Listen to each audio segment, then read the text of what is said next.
Greetings, everyone, and welcome to the 85th edition of Cinema Effect. I'm Zach, and I'm joined by my fellow Hans Zimmer appreciator, Jaden. Hello. And our local ASMR enthusiast, a.k.a. Fitzy, a.k.a. Liam. Hello. What's up? Not much. We're going to talk about some movies, though.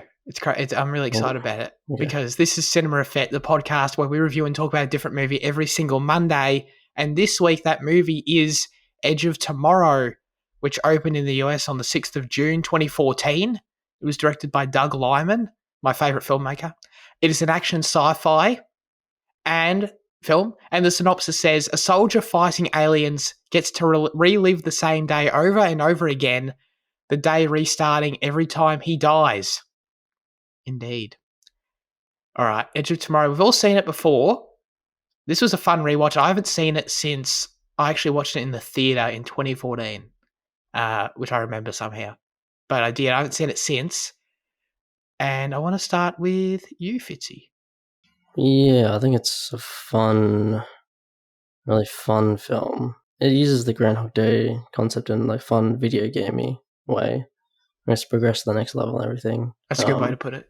Yeah. Yeah. I think once he loses his powers, it gets less interesting, but apart from that, I think the first half is really great. Really fun. Yeah. What about you, Jaden? No, I agree. I think it's endlessly entertaining. It dances around the edge of genericness without ever really falling into it. Okay. Yeah. Sometimes it's like some of the soldier jargon and some of like those relationships get a bit dull, but it's a kind of minor part of the thing. But no, for the most part, I think it's a pretty solid film. They've changed the movie's title so many times because, it was the whole ordeal with them on DVD changing it to Live, Die, Repeat as the name of the movie and all that stuff. But they could have just called it Edge of Genericness, That would have been good. I like this movie. I really do. The movie really makes the most of its concept and tries to be creative with it and use it as many ways as it can. And I really respect that about it. In terms of, I feel like Hollywood original sci-fi films like this, I feel like when you look at this film on paper, if you were to watch a trailer, I could see this getting a lot of eye rolls, but this one really, I think it really delivers in what it's going for, and I dig it. You know what you're getting into for the most part, but it's a pretty breezy runtime and it's creative, it's solid. I've got, there's not much more I could want from this, I don't think. Where else to start but with our view driver for Tom Cruise. And in this week's edition of how is this Tom Cruise performance different from every other Tom Cruise performance, I've got to say, I don't know how you guys feel about this. I was actually kind of impressed.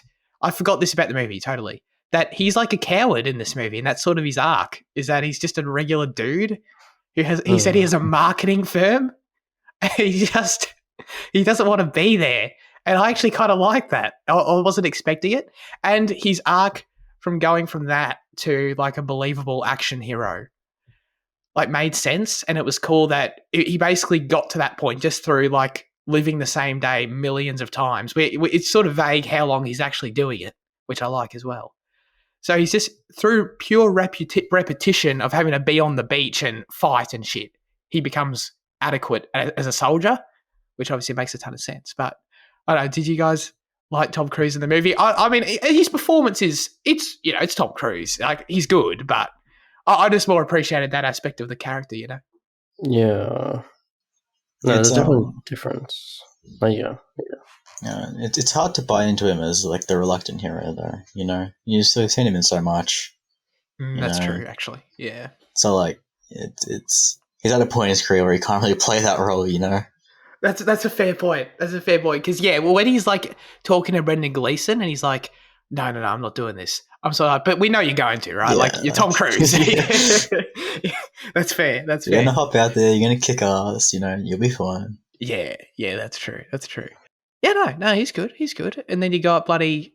I mean, Brendan Gleeson showing up was fun in the movie. I liked him a lot.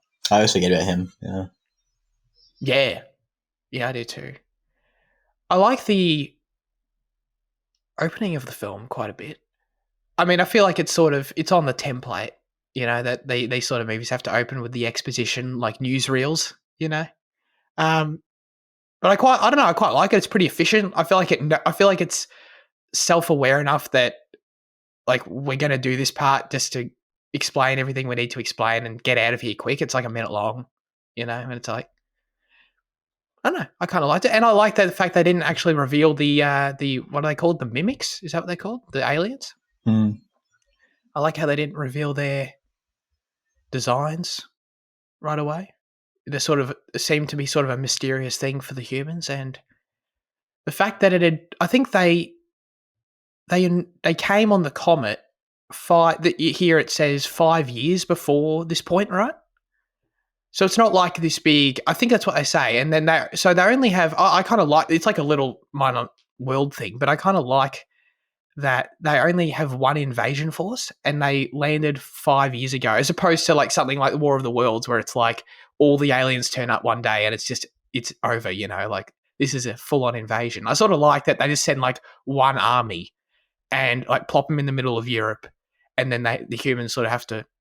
It's like turns into a world war essentially. It's not just like some invasion that's all over from the start. Yeah, the fact that the aliens are actually killable, and they're not like a super being, it's, and it adds a thing to it becomes more of a war film than it does kind of like a kind of traditional sci-fi film in that kind of invasion aspect that you're talking. Yeah, exactly. You're spot on. Did you like the alien designs, Jaden? Yeah, big old GDT was to help design them. Who? Oh, did Guillermo he? del Toro, yeah. He helped design these aliens. Mm-hmm. Oh, I can actually I feel like I can sort of see that actually a little bit. That's cool. Yeah, I quite like them too. I didn't know that. That's a good little bit of trivia. I've got to say that I really like the beach scene a lot, and obviously we the whole thing is that we come back there a lot. But just like the look of that scene, the first time, just specifically for the moment, thinking about the first time it happens, when Tom Cruise is shitting himself.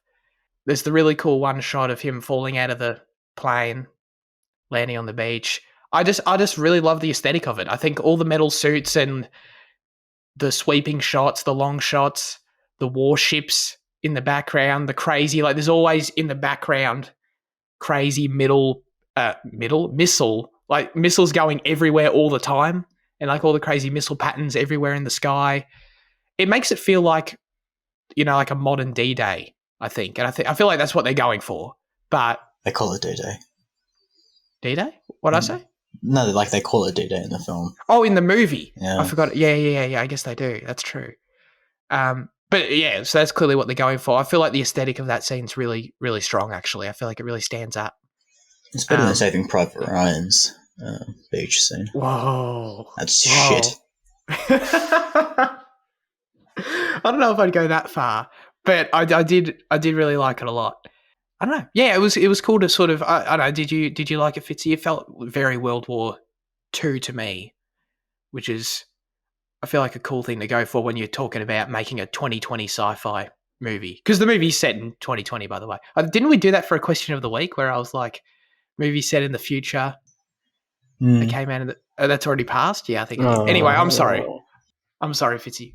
Yeah, I liked it. I mean, it's a good, just like small setting, like going up the hill or whatever, like that kind of, that's a good battle scene, I guess.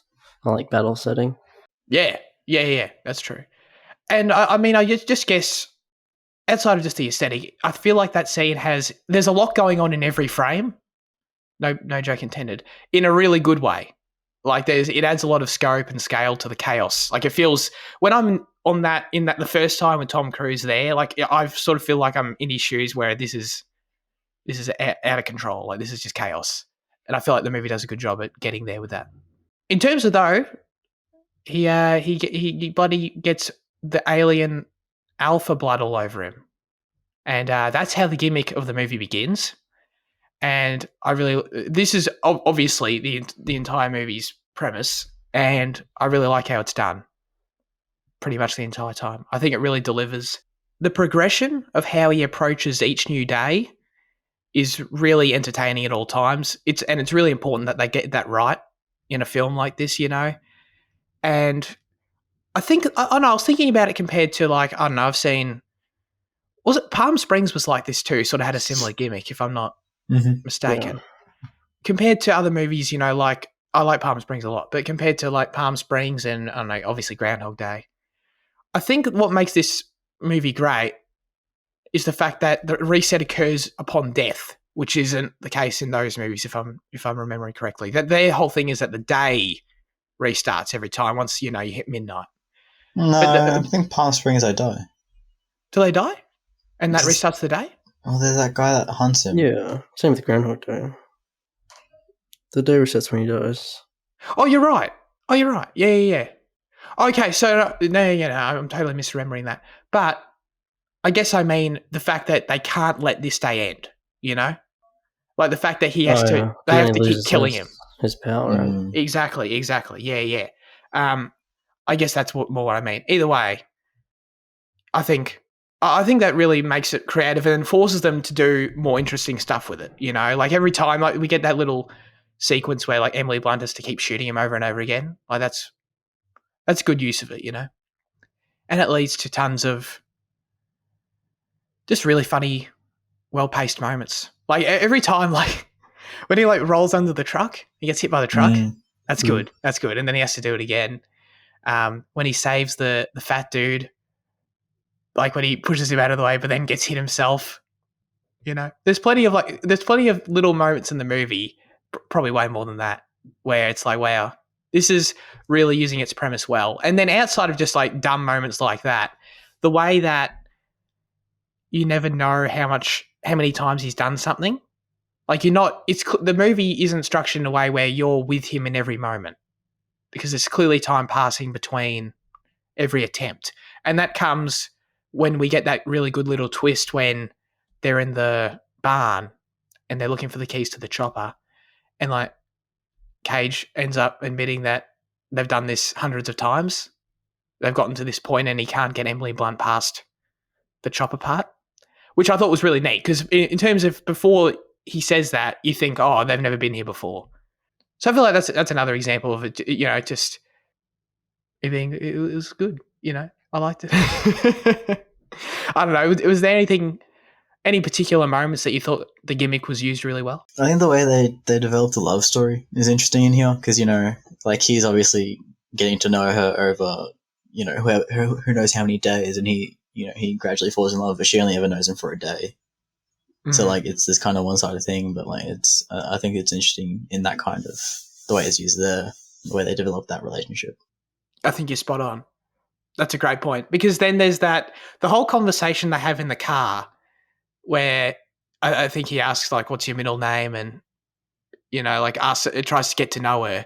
That's that the power dynamic in that conversation is so messed up because she's got no idea what she said before, and Tom Cruise like probably knows everything about her at that point. That's like, but I do like that aspect of it, and the movie actually it has a few little moments where I think it's like halfway through where like Tom Cruise is training, and they're going through attempt after attempt on the beach, and I like how they have to like plan their attack every time, which by the way that must be pretty funny. Like every time he has to go and like re-explain the situation to Emily Blunt every single time, but then he obviously must get better at it. He must like eventually know exactly what's going to convince her immediately, that which is cool. But every time they have to redo the beach, the movie has a little moment where it sort of focuses on him being quite distraught over seeing her corpses over and over again, where I think it's like only 30 seconds. The camera sort of really focuses like multiple times in a row of like her dying in front of him. And he sort of has to sit with that. I thought that was just a cute little. I thought it was really funny seeing a corpse there, But I don't know. I thought it was another like clever choice to focus on that because that would be messed up. I feel like if you're in that position, if you're him, that would be messed up to see someone that you obviously really like and have gotten to know very well, sort of gotten to know very well, like die over and over again. That's just another aspect I feel like could have been brushed over, but they chose to focus on, and it really worked for me. The way like he progresses as well is like very like video gamey, like how he gets to like he gets to the hill, then they have to like choose which vehicle, Yeah. And then they get to the barn, and it's like that's like a whole new level. Yeah, I've never gone past this checkpoint. Yeah, exactly. But like then he changes, right? He like because there's actually 2 days that he has, right? Because there's like a preparation day and then the landing. So like he changes his plan so that he goes into like the headquarters or whatever on the first day. So like I guess the whole beach thing was kind of like he realized that however many times he did that, like that wasn't getting him anywhere. It wasn't getting him to the place he wanted to. Yeah, exactly. Because he sort when I do love the day that he spends, like, because I feel like, again, if you're in this position, the movie does this really well. Like, if you're in this position, you're trying a bunch of different things. Because he has one day where he literally just ditches. He just goes to London for a drink. You know, Yeah. I thought that was cool. But then, of course, doing that, he learns that the aliens invade London on that day. It's like, oh shit. But then the first time, you're right, when he changes his approach and he decides to go straight back for Brendan Gleeson, that was another fun scene too, because the first time we see it, he's done it hundreds of times already. And he's like, when they're walking in and he's like, to Emily Blunt, hide because this guy always recognizes you. And then he counts the steps. He knows exactly like when they're going to be spotted at every moment. And he has the conversation with Brendan Gleeson that he's had a million times. And like Emily Blunt goes to, I think, doesn't Emily Blunt like pull out a gun and go to shoot Brendan Gleeson? And he's like, don't shoot him again. Yeah. That's all really funny stuff to me. I like that a lot. But I mean, in terms of, it's actually like right after this, right? He loses his powers because he's captured in London. I think there's like 2 scenes where they go to Brendan Gleeson, right? Because like the first one when they walk out the building, they get shot, and then the second one, they take the car. Oh yes, you're right. Yeah, that was neat. Yeah, so then they get captured in London. The same thing happened to her the first time. He loses his powers because of a blood transfusion, I guess. And Fitz, you goddamn stole my main criticism of the movie. I can't believe it. How dare you? The third act is by far the worst part of this movie. It really, really lets it down the second he loses his powers, in my opinion. Like, then it's cool. Like, I like the added element of tension by itself that, okay, like there's no restarting this. We have to get it right this time. That's cool by itself and makes sense to introduce at the end. But I don't know, like the fact that it comes into play in London and they go through that entire action set piece in Paris without dying, you know? When like the entire movie is about how he stuffs it up over and over and over again, all the little details. But then he sort of just goes generic action star through the entire third act, you know? And it's just piss easy for them to... It just turns into like exactly what you sort of don't want the movie to be, which is assault on the alien fortress with no creative element to it, you know? It's just like, all right, they're just soldiers now, I guess. But the reason like the last part works because like it's unexpected for both parties. You know, the reason he has to map out his plan when he has his powers is because like, you know, the aliens have learned from all the other times. Whereas now, like, the aliens don't expect that. They don't know about that. So, like, that's why they can just go and do it in one hit, you know? And, like, that's the emphasis on it, you know? Okay. Yeah, that makes sense. But you know what I mean, though, in terms of just audience engagement, right? Yeah. Like, it's... The gimmick is what's making this movie, for the most part, interesting. And the movies and the script's use of it. So when you sort of throw it out the window, it just sort of... I don't know, this movie sort of just becomes... I don't know, some sort of like generic 90s action movie sort of thing, like a Michael Bay sort of deal, which is fine. But yeah, I would have liked if they had, I don't know, maybe played with the concept a bit more at the end somehow. I also don't really, I don't know, like, and then of course that's when we focus on the J Squad crew, which I didn't really vibe with them very much. They were pretty forgettable. But at least the core Emily Blunt, Tom Cruise stuff is good. So when we focus on that, which again, the movie does for the first 2 acts, which are why those are really strong. We're all good when we do that, but oh well. Yeah, and then the movie ends, you know? They saved everyone. I mean, I do actually quite like how the ending was quite quick and efficient. We didn't have like 15 minutes where all the characters like hug and shit. Like that shit. That shit always sort of annoys me at the end of action movies, to be honest. But I don't know. They wrapped it up quick. Everyone was fine. I don't really understand it though. Like I don't understand how it works because so the aliens are all just dead now. Like it doesn't really make sense. But everyone's alive, you know. Yeah, well, because he gets reset 2 days then, like after he gets infected with the Omega blood. So like, oh, does he? But like, why are all the aliens dead then? Like, if they go back 2 days, the aliens should still be there, shouldn't they? Oh, I see what you're saying. Yeah. So obviously, like, it makes sense when if you kill the Omega, the aliens die. Obviously, yeah. Then why does he go back 2 days? Because then Tom Cruise resetting it, not the Omega. But then why the I get what I agree with you, Fitzy. Then why the aliens? I don't know. I guess it's just so they can have that moment where he's like back at the chopper at the start. Yeah.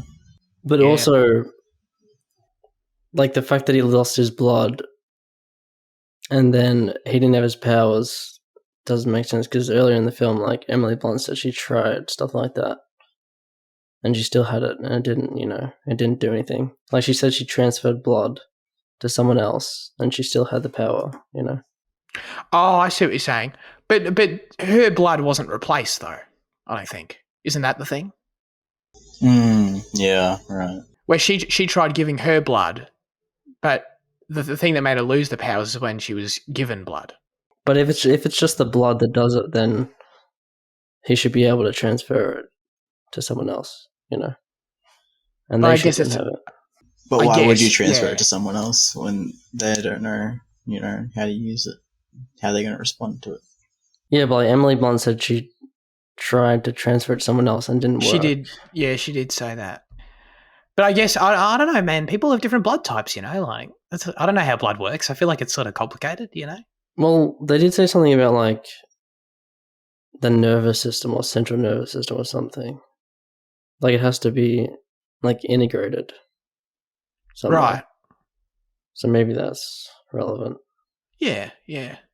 I feel like, like, obviously they're all just excuses to make the plot flow the way it does. But, as long as the excuses as long as there's enough logic in them, like, I'm fine with it, hang on, I should probably I'll do some trivia, right?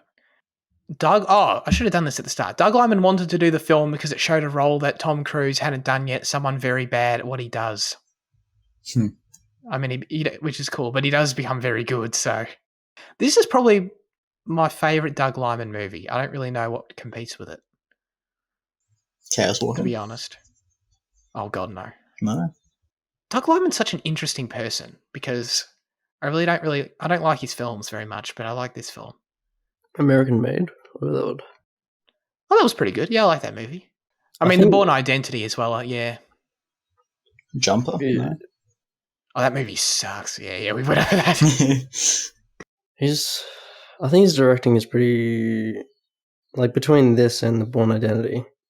The editing in his film is really, like, efficient and, like, conveys information really well. Like, in this, you understand, like, all the details of his day and how the invasion and everything, how all that works within, like, a really short amount of time. And, like, the camera work, whatever, isn't, like, anything amazing in his films, I don't think. Like, you don't really think of, like, the cinematography, but in terms of, like, information, I think he's a really good director. I agree with that. That's true. While filming the car chase scene, which includes a minivan, Emily Blunt was instructed to drive fast and then take a hard right so that the van would shake. However, Blunt missed her mark and she drove the car right into a tree. She later said that it was both hilarious and terrifying as she almost killed Tom Cruise, who was in the passenger seat. But both of them started laughing. So, I'm very glad that Emily Blunt did not murder Tom Cruise in this timeline. Maybe in another timeline that did happen, that'd be terrible for her. She was too into the movie. She thought he could just, respawn. Yeah. That's right. The video game comparisons you're making, Fitzy, are really great. That's actually probably why I feel like it works really well for me. Because that's all it is. Like, it is totally just Tom Cruise is in a video game. He has to keep respawning and think of different strategies every time he fails. Like, it's literally, that's it. Makes a ton of sense. Hidden plot, hidden bosses and like Yeah, puzzles he has to solve. yeah, Wish car. yeah. Shit, you're right. I think the score's generic in the movie, but it's one of those situations where I feel like there were enough moments where I was like, okay, this is really working for this moment. Like, this isn't something I'm going to load up on Spotify, but it really just plays into it well, I think. And Tom Cruise spent over $100,000 on a lavish wrap party for the cast and crew. He did not attend himself as he was finishing the movie. Did you rap? Oh, like a wrap up. Tom Cruise held a dude. He got like Kanye. It was crazy. Yeah. God bless you, Tom Cruise. Do you know Tom Cruise sends like a gift basket to every past co-star every Christmas that he's ever worked with, including Nicole Kidman? I mean, I guess so. I don't know. I learned that. I thought that was really funny. So yeah, every co-star. So like, would that mean like? Oh yeah. Like every person that's like second to him, or like everyone on every film? Like, yeah, that's a good point. It's like, where does he cut it off? Like, is he like the second you're not a named character, or is it like? I mean, I assumed it was anyone on the poster too, or anyone sort of on that level. I assumed. Like, I don't know if he's sending like that Aussie guy that's in this movie. I don't know if he's sending him a basket, But Emily Blunt's definitely getting one. Maybe not Nicole Kidman. I think we need to talk about the direction of the sequel and how that's going to work.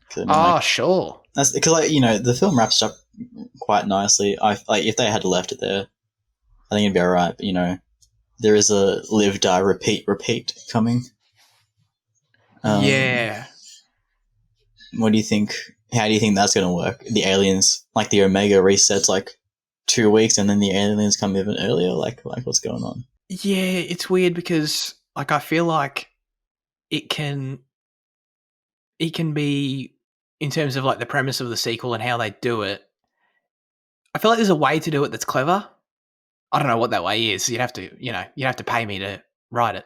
I feel like there's a way to do it that's clever, but I also feel like there's 100 ways that would be really uninteresting. Like, the aliens are back, or I don't know, the Omega, whatever, resets itself, whatever, I don't know. When at the end of the film, the Omega was reset in a different spot on Earth or some, you know what I mean? Shit like that. Because like in the movie, like they drop a line where like he theorizes like, oh, this is just one force. Imagine how many planets they've done this to or something like that. So like, I think you could guess that like next time it's going to be another invading force, maybe a bigger one, maybe two even. Like a dual front invading type forces. Thing. I know. Yeah. Wow. Emily Blunt's got to be somewhere, and Tom Cruise got to be the other place. Yeah, or they can just go to outer space. They go to like an alien colony and help save them. I wouldn't mind that. Yeah, them just random world. Mars needs help. I don't know. Yeah, the Martians, exactly. Yeah, I don't know. I'm not convinced that movie's ever coming out, just because I feel like it very well might, but it's sort of been on the slate for a few years, and I know, like, they're not, as far as I'm aware, like they're not shooting it anytime soon. So I wouldn't be surprised if that's sort of just one of those placeholder ones that they might get to at some point. But I mean, I'm glad you brought it up. I don't really want a sequel to this movie. I mean, I'd see it if I heard pretty good things about it. But I don't know. This movie's totally solid as it is. It's a great package. I don't really need any. Not 1 ounce of my being wants to see what happens to Rita after the end of this movie. That final shot was actually pretty good. I like that. What was Just that? thought I'd mention it when he like goes and meets her again for the first time, but this time it won't reset. Oh yeah. So it's like now they can actually bond. Yeah. What if he just doesn't like? What if he just doesn't? What if she just doesn't like him after all this time? Well, that's the thing, because they've only like lived like that. Like they've basically only been in combat scenarios, So it's like, oh shit, do you want to like move in? And then it's like they realize, oh, this ain't gonna work. Or it could be the thing where, like, because Tom Cruise has to explain the situation again to her at the end of the film. We don't see that, of course. And then she's just like immediately, because of what we're talking about with the power dynamic Yeah, in their yeah. relationship being so Just poor, weird. Yeah. that she's just immediately like understands what's happening. And I'm like, yeah, nah, I'm out. I can't do this. Like, I can't fall in love with this dude who like knows everything about me and I don't know anything about him. Mm. But that's not a good Probably ending. knows, social security and everything. Yeah. Know your credit card details. I was just reading like some interesting things about the sequel because apparently Blunt has said that the script is promising and cool, but she thinks the movie's too expensive to get made. And like Doug Liman said that if it gets made, it's going to revolutionize how people make sequels. It really will. So I mean, like they're big words, and like I like it's thrown around that it's going to be a sequel that's a prequel as well. So I mean, like this is a you could just do it on Emily Blunt the first time that she. That's what it might be looking like. Oh, so is Tom Cruise not attached, or that's interesting? Well, I don't know because it just seems like a bit of development hell, kind of a little bit. Yeah, that's interesting. Well, I'm glad she said it was interesting. That's good. Doing it on Emily Blunt, it'd have to be interesting. Like nothing about what they explain of that situation in this movie really makes me want to see it. But I mean, there could be cool twists to it. We don't know, That's kind of like a dual story thing where like it tells Emily Blunt's story in the past and then also like I don't know, future invasion type. I don't know. The Godfather Part 2. Yeah. Live, Die, Repeat Part 2. All right, let's get into our final verdicts for Edge of Tomorrow, not named Live, Die, Repeat. Jaden. I don't know. I feel like an 8 probably. I think it's a really solid action film. And it engages me entirely, very entertaining. There are the weak moments throughout, I guess, that kind of prevent it from going higher, but I think it's overall very strong. Sure. This movie's quite well liked generally too, which I didn't really remember that, but looking at the scores, it seems to be the case. Fitzy.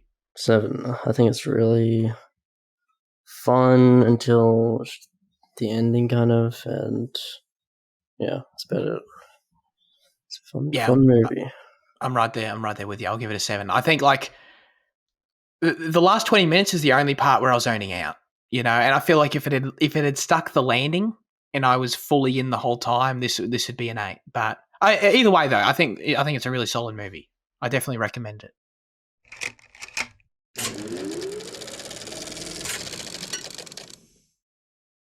All right, let's get into news chat. Marty Scorsese, he's making another film.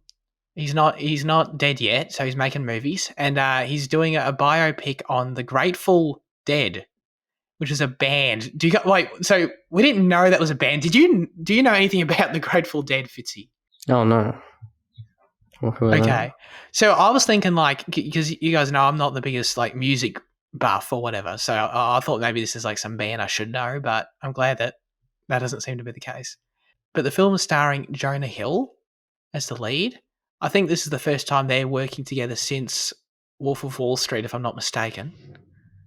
So that's cool. But this is his film after Killers of the Flower Moon or whatever that is, right? Because I think so. Because that was in production, right? We've seen screenshots of that. Yeah. Okay, so this must be the one after. That makes sense. Okay. And we can probably expect that one next year. Okay. What's interesting is making a music... Is it a music biopic? Is that what it is? I mean, I suppose. Yeah, it's going to mainly focus on the lead of the band, Jerry Garcia, who's apparently really, really kind of key figure in counterculture. So, okay, there'll be interesting things explored probably. Yeah. Yeah. Well, he made some music documentaries and the New York jazz movie with De Niro, but he hasn't made anything. Oh no, he made Rolling Thunder, the Bob Dylan documentary thing. But so I guess it's cool that he's delving into this genre. Although most of his films are kind of biopics, fictionalized biopics. Yeah, and I'd assume this would be similar in that respect. So yeah, no, I mean, to that point, biopics aren't really my favorite, but if it's just, I'm going to watch it for a new Marty movie, of course, and I'll enjoy learning about this band, then it'll probably be good, you know? So I assume so. The Harry Potter reunion on HBO Max is happening. This is like one of those. Didn't they do this for Friends earlier this year, if I'm not mistaken? This is. I've never watched one of these things. What is the format like? It's just interviews, right? And like sort of documentary sort of stuff. Well, yeah, like I watched the In-Betweeners one where like they got back together after like a decade, and like Oh, okay, yeah. it really depends on the host because like I think James Corden did the Friends one, I think people were complaining about him, and like Jimmy Carr did the In-Betweeners one, and like you know it was just a mismatch of hosts. Because like what it is interviews, but it's also archive footage and like I don't know, it might be a bit of trivia shit, I don't know, and like just kind of stuff like that. But like if you have like the wrong host that kind of just like takes it in a different direction, can end up being kind of cringe and awkward. So like who they get, like just they better not get James Corden is like the big thing. They just need to get like someone competent. Like Graham Norton would be a good one for him, but like I don't know like how his contract with BBC and shit works like that. But you know, yeah. I mean, I don't want late night vibes from this. Like you know, if I'm watching a reunion, I don't want to just get them asking like high energy, you know, that sort of vibe, like goofy questions. Like that's not. I wanted them to delve into their experiences making the films, you know, and I feel like I don't know. In my experience, I like when there's sort of more just roundtable discussions. Like if they were to just get David Yates in there, get Chris Columbus in there, and just get them to talk amongst themselves. I feel like that's sort of more interesting. It won't be that. It'll be formatted similar to the way the Friends one was, where it's a host talking. Yeah, it's sort of a shame to me. Yeah. I think you still will get a deeper dive, and you still will get insights that weren't provided, 20 years ago. But like, yeah. All right, we're just going to get into the Spider-Man trailer. We all saw it, right? No, I didn't watch it. You didn't? Nah. Okay. No, fair enough. Right. Fitzy, what do you think of it?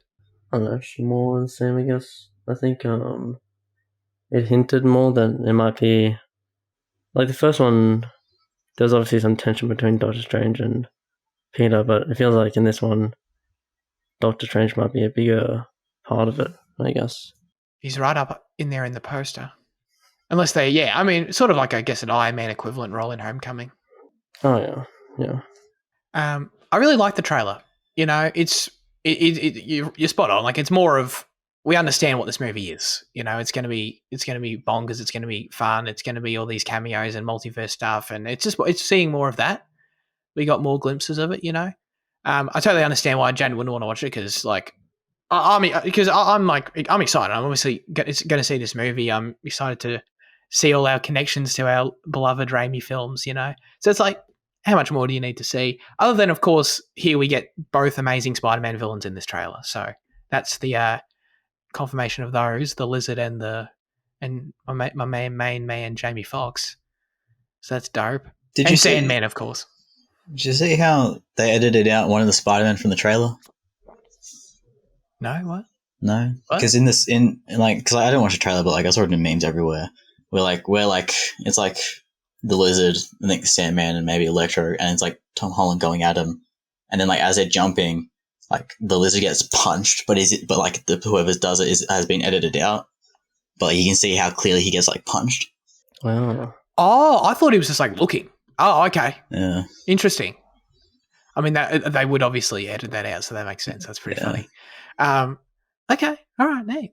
I mean, that's the thing. The other thing I said in the Discord was just like, I appreciate that. I feel like they could have easily have just blown their load here with Tobey Maguire and Andrew Garfield, and they didn't. So I appreciate they're sticking by their guns. They're going to save that for the movie, which is awesome.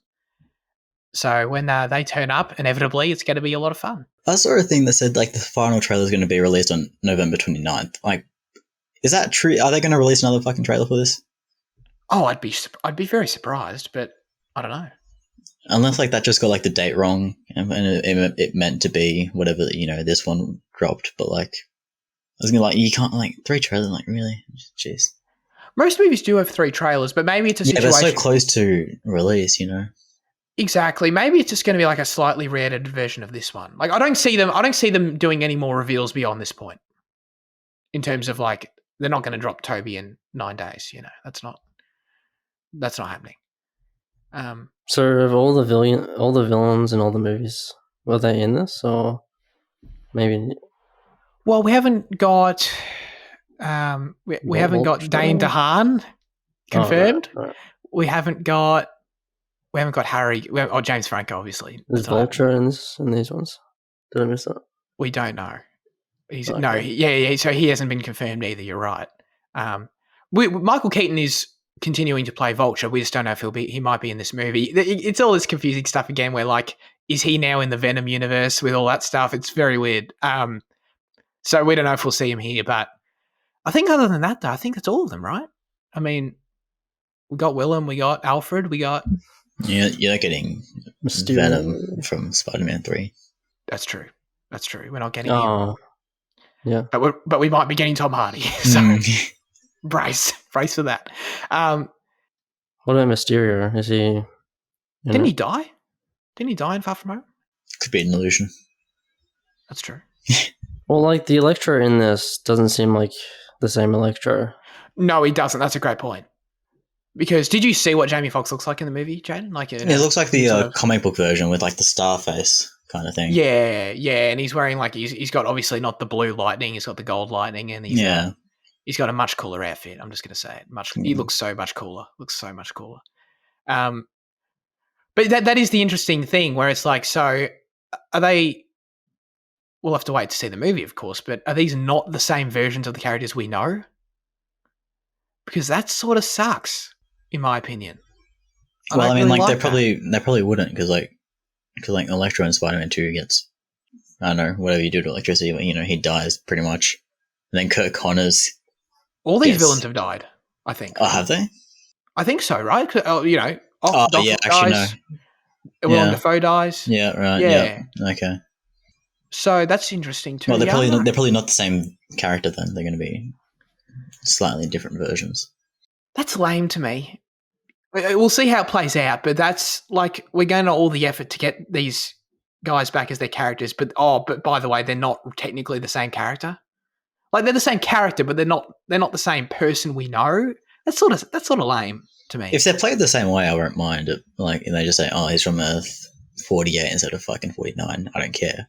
Like, and then like they just like play the character the same. But like, if they play a different version of themselves as well, like that'd be. Yeah, because then there's not that like the whole reason it's exciting is to see like the continuity of these people and how they interact with this scenario and Tom Holland and stuff. Like, if it's just like.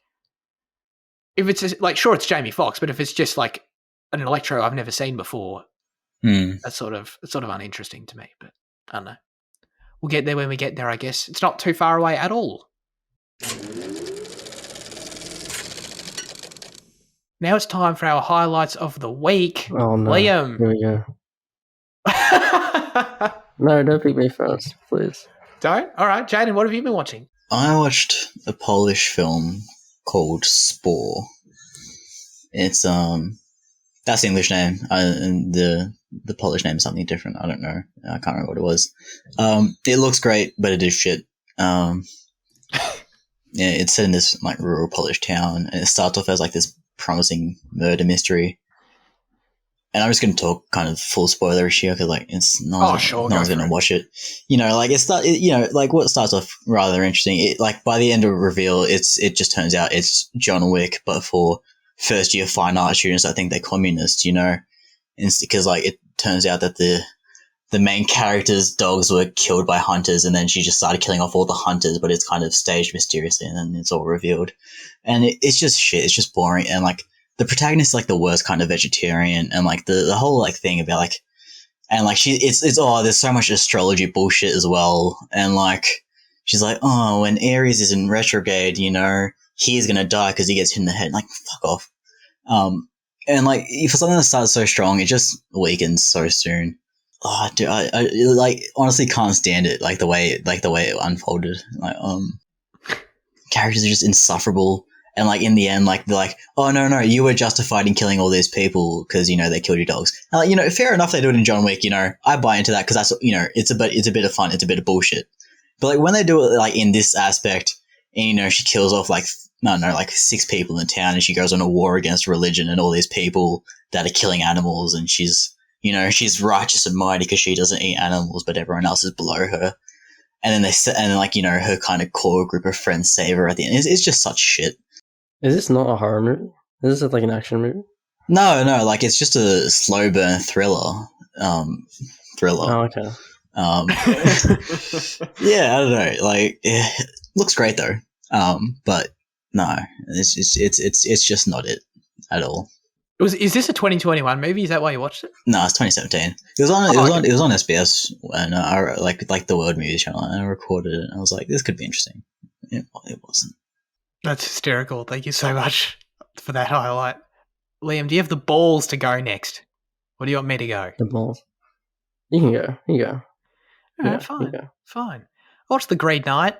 I watched it because I was interested in it because I sort of heard some good, interesting things. You know, I'm sort of in Jaden's mode now, or the mode he's talked about, where I'm like 2021 stuff. You know, that's what I got to get going in the next month. And it was on Amazon, so I'm like, sweet. Oh, it was on Amazon. And yeah, that's why I opened Amazon thinking I watched something else, and then it was right there. I'm like, well, there you go. That's what I'm watching. And it's a very interesting movie. I don't really vibe with it entirely. I like elements of it. I'm sort of split on it, I think, overall.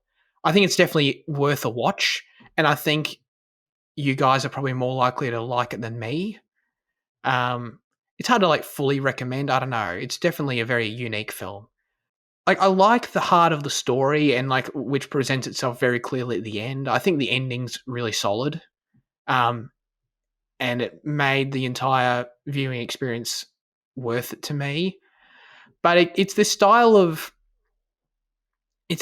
storytelling that's very abstract and not too dissimilar to other things that we've seen that, you know, I don't like Black Swan and I'm Thinking of Ending Things. These sort of like abstract nature, the storytelling of like weird shit's going on that you can't explain, and it's all meant to be metaphorical, of course, but it's sort of just boring to me in the way it's done. Where I'm sort of just like, what the fuck's happening? I don't know. You know, there's like clones of multiple characters and shit, and I'm like, I get this is all meant to represent stuff, and I'm sort of just confused and I'm like, whatever. And as a result, I was sort of bored, mainly in the second act. And I don't know, it's like it's one of those things where like the cinematography is like objectively a 10 out of 10. Like, it's objectively an incredible looking film, like probably the best, like top 5 maybe best looking films I've ever seen. But it's this style of cinematography where, in my opinion, it doesn't enhance the film. It detracts from my experience watching it, where like there are these long shots that look incredible, but are just so like, they just feel,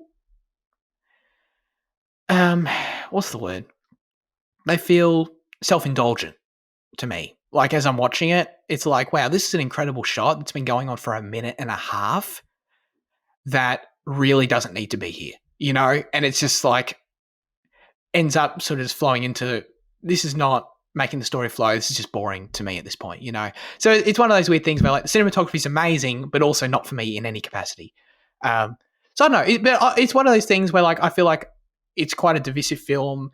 It's not just a mere average film, you know? It's definitely worth watching and sort of seeing what you get out of it, sort of a deal, you know?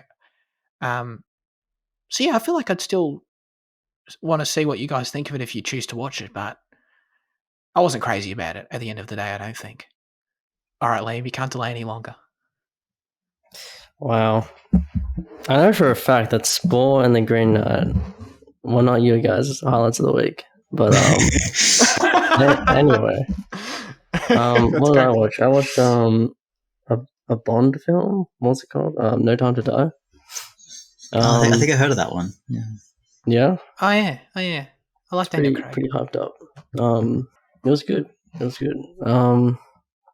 I thought the action was like some of the best of the series, you know. It was really great.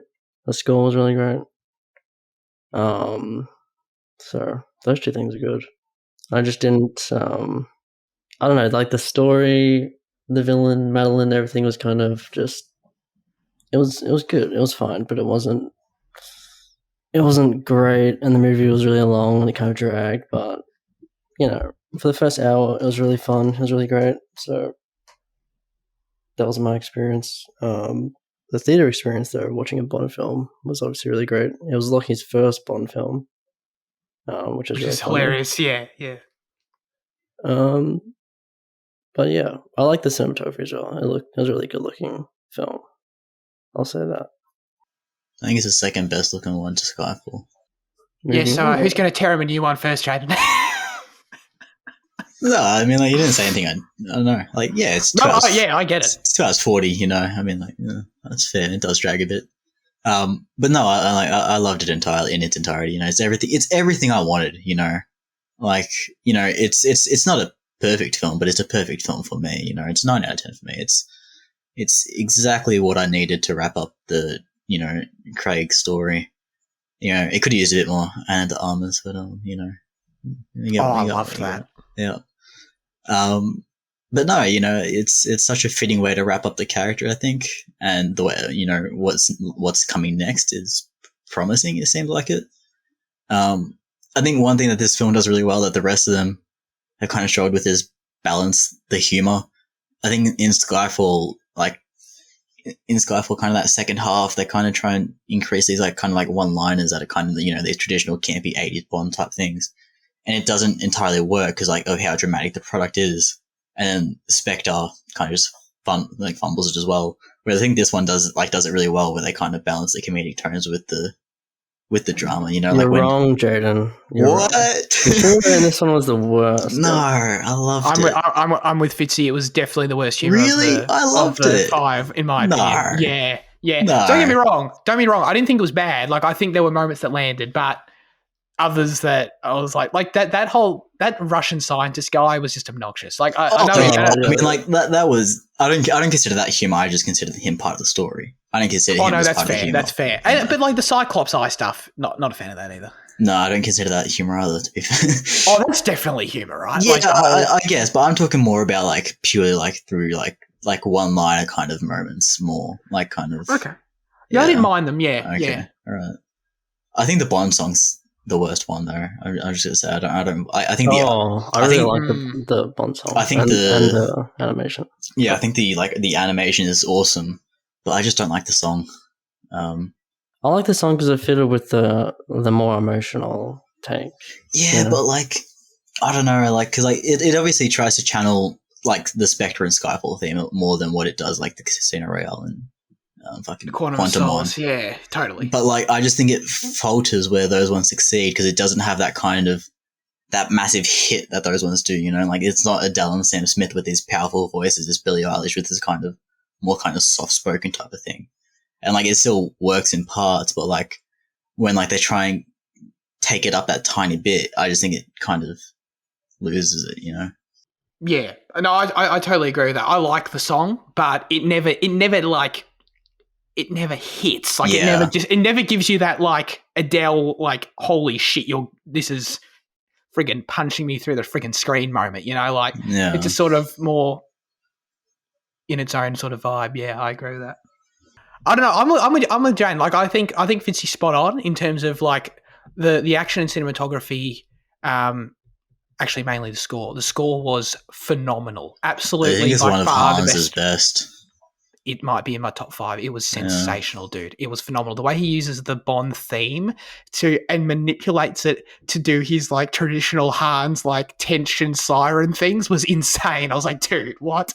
And the action was phenomenal. The friggin' that shot in the third act, that the sequence up the staircase, that shoot, fucking loved it, dude. That whole like 1 minute shot of Daniel Craig shooting people up the staircase was sensational. Yeah, no, I love the story. Absolutely loved it. It's one of those things where like it is very much built off of Spectre's story, which I don't like, but this movie enhances Spectre for me in the best way, where it like justifies Spectre's existence in terms of like the Madeline character, who of course is the biggest carryover and cause of this movie as well. I really dug everything with her in the movie. I was not expecting the movie just constantly surprised me. I was totally in. This is a personal story for Bond, you know, as well as of course save the world plot, you know. And the way those two are mixed, I was not expecting it to go where it went at all. This movie has many twists up its sleeve for for people who are really invested in these 5 movies like I am, and the callbacks and just, I don't know, man. It was just such a satisfying viewing experience. Like the amount of, of course, getting all the Vesper shout-outs were awesome, but just the way visually the film is shot. I think Cary Fukunaga, if I'm saying his name right, the director, said just an amazing job. The way he's constantly paying homage to the other films in this series, the way that there's the camera, there's a brief shot where the camera focuses on the pug that Judi Dench gave him, and it's just like, and it doesn't say anything. It's very like hands off, like, and there's other little shots like that in the film that like are just there for you if you get it, and it's like, and it hits, but it's never overt. It's never dialogue. It's always surprising you in that way, and yeah, goddamn, man, it was my favorite theater experience of the year, no doubt. That friggin' opening scene too, goddamn. Oh yeah, like the action sounds great, and like the scene where he's like in the car and he's like the and he's right there with the shotgun. No, like the No? where the glass is breaking and he's just sitting there like staring at her. When he's blasting him with the shotgun right in front of him. Oh right, shotgun. Okay, sure. Oh, and Anna de Armas, of course. Who could forget? Leave me wanting more. Leave me wanting more is the moral of that story. I don't get that idea. Like, leave me wanting more. Like, just put more. Yeah. No. I think I want more as well. No, I totally disagree. It was great. It was great. We don't need more though, I know that's a funny like philosophical clash. I guess just overall for us, that's fair enough. But hey, I mean, she was going to be in that John Wick spin-off, and seeing her do this, I'm like, oh, well, that's perfect. I didn't think I was going to realize that, but yeah. How did you feel about the villain then, Fitzy? You brought him up. Yeah, well, I actually didn't understand what. Maybe you guys can tell me, like, what was happening. Like, what did he want to do? Did he just want to destroy the world, or was he? I don't know. He was one of those ethnic cleansing type people. Thanos people. Yeah. So who did he want to kill? Or cleanse? Who did he want to Basically kill? Everyone, right? Yeah, I mean, like, it's told that he can do, like, he can get rid of who he wants, but, like, we're never told who he wants to get rid of. Okay. Well, I don't like that, but I also don't like the choice to leave him veiled to the end, and then only kind of have, like, a bit of time with him. Like, I like when the villain is kind of introduced. Exactly. Like, I like when the villain is, like, kind of there the whole time, or, like, at least halfway. Like, in Skyfall and Casino Royale, we get, like, a one-on-one kind of, duel for a lot of the film. And with this, we don't kind of get that. He's behind the curtain, which I guess is kind of the point, as they say. But, that was the point in Skyfall as well, kind of this force that you can't meet face to face anymore. But in that, they still did it, and it was, it was great. But in this, like, I didn't feel. He just wasn't great. He was fine, I guess. Rami Malek was fine. Yeah, I think in terms of what you're saying, like the story, the way the villain's used in the story is probably one of the. I still like it. Like, I don't think it's poor, but it's probably one of the weaker elements of the movie. Like, it's not at all why I love the movie. Like, I love the movie for Bond, and his story, like, but so in that sense, I think that is one of the weak elements. But like for me, like Rami's performance really elevated it, along with, like the aesthetic of his sort of like location and his vibe. Like his lair, when they go in there, cool. His lair, exactly. Like when he's like, they've got like the table where it's all peaceful, and the table where they kneel down and stuff. That was just a cool aesthetic choice to me. Like, this guy, thinks he's all about like world peace and shit, and that's why he's doing this. It's sort of it was quite a good mix of aesthetic and motivation, in my opinion. Even though, like, I get you, like, the motivation isn't nearly as interesting as Javier Bardem in Skyfall, right?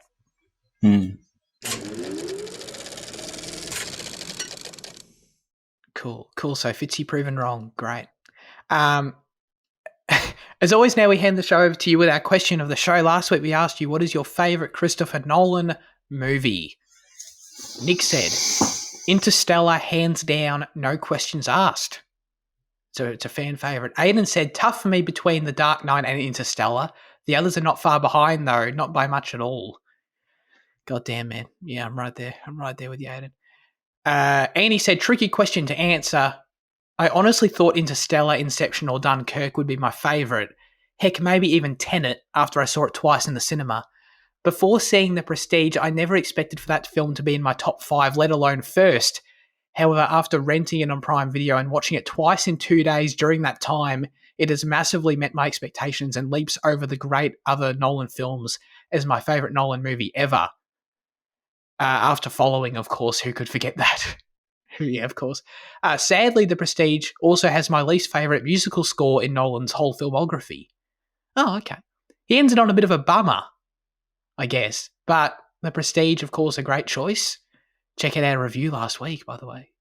Luke said, favourite Nolan film is The Dark Knight. It's a good movie. The actors are good. The music is seriously good.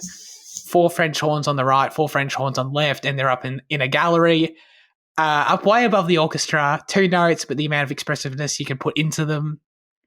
Repeat of an old joke, but a good joke nonetheless. I mean, I feel like repeating the old joke lessens the goodness of the joke, you know? But I still appreciate it, Luke. Thank you very much for writing in. And just by the way, when Han says the amount of expressiveness you can put into those notes, he's so right. He's so right. All right, Jan, what is your favourite Christopher Nolan movie? Dunkirk. I'm pretty sure I've said it before on the show when I rewatched it. It's his most complete film. I think, it's his most grounded film for sure, because it's not sci-fi or whatever. But yeah, no, it's one that I wholly vibe with, in every aspect. Yeah, I don't know what more to say that, because I'm pretty sure I've talked about it before, and I'm just conscious, don't want to step on my own feet and talk about it again. But it's Dunkirk. Excellent. Fitzy, what about you?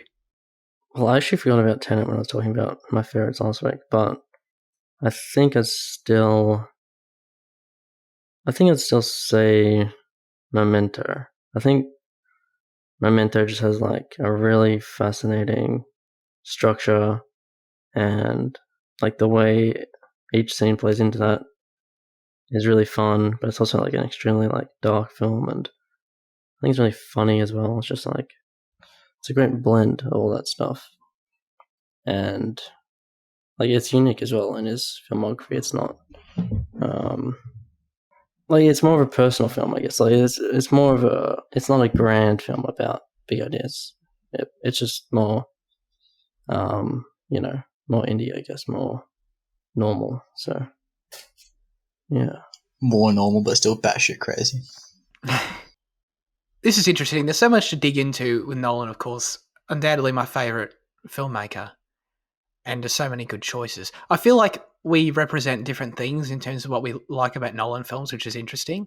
I get the vibe, correct me if I'm wrong, I get the vibe that Fitzy digs the more, as he literally just said, the more personal, grounded, lower budget stuff from him. I get the vibe Jaden's more in the middle, and I feel like Dunkirk's a good example of that answer. And I feel like for me, I'm all in on, I love all these movies, but I'm all in on him doing the highest possible budget, grandest possible concepts. That's what I love that stuff. And I don't know, man, between so many good choices, I feel like The Dark Knight Rises is probably the most fun I have in a Nolan movie. It's just one of those action movies, superhero movies that I just can put on at any time, and not any time, but I can put it on, and I find it such a satisfying watch. I find it so fun. I find the score just hits, and when the moments hit, and the ending, it all just is such a satisfying viewing experience to me. But in terms of I feel like his best film for me is probably Interstellar. I just feel like that's a movie that is so complete, and I don't know, just it's awe-inspiring to me. It's also one of my favorite movies. So, and I feel like it's in terms of just the script and the way it's put together, I feel like it's a better movie than The Dark Knight Rises. So it's probably my answer. But God, there are so many There's so many choices. I feel like we sort of Inception's the only one that sort of wasn't mentioned really. Andy briefly brought it up, but other than that, we sort of covered a broad range of amazing choices. Insomnia was neglected as well, unfortunately. It was neglected. Yes, yes, that's a good point. Which is one that's more personal, which is probably more Liam's alley. Well, obviously, like I like big grand scale films as well. I think if Memento wasn't, so like well acted and the script wasn't great, then obviously it wouldn't be one of my favorites. But like Inception is a film that I used to really love. I've been watching it like a long time, so that would definitely be up there. Tenet is obviously up there for me, so not Interstellar, but other grand films I do love from him. Sure. Yeah. All right. As always, we'd love you to submit your questions, thoughts, reviews for next week's movie in the YouTube comment section, or send us a DM on Instagram, or just hurry up and join the Discord for God's sake. Stop delaying. Next week, we're asking you, what is your favorite Spider-Man movie? Let us know. And it's all very fitting, because what are we wrapping up next week, Fitzy? Well, no, I guess we're not wrapping it up, but what are we doing next week? Spider-Man 3, Sam Raimi on Netflix, right? So yeah, Jaden's do I favorite. Do I rewatch this? Because it's been 2.5 months since I saw it.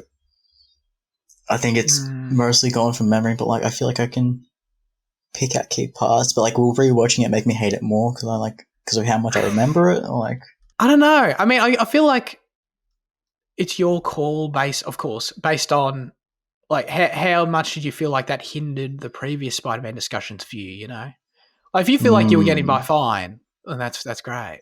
I don't know. However you feel about that. I mean, and I guess it has been an extra month since the last one as well, so I don't know if that contributes. Maybe. But yeah, I don't know. Maybe a rewatch. But it also depends how much you despise it. Just hate watch it. Yeah. Yeah. I'm very intimidated by this, but we'll see. We'll see how it goes. That's for sure. I've only seen it once in my life, so I'm very curious. All right, that's it for this week's episode. Thank you guys for joining me as always. Thank you everyone for listening, and we'll see you all next week. Have a great rest of your week and day, and goodbye.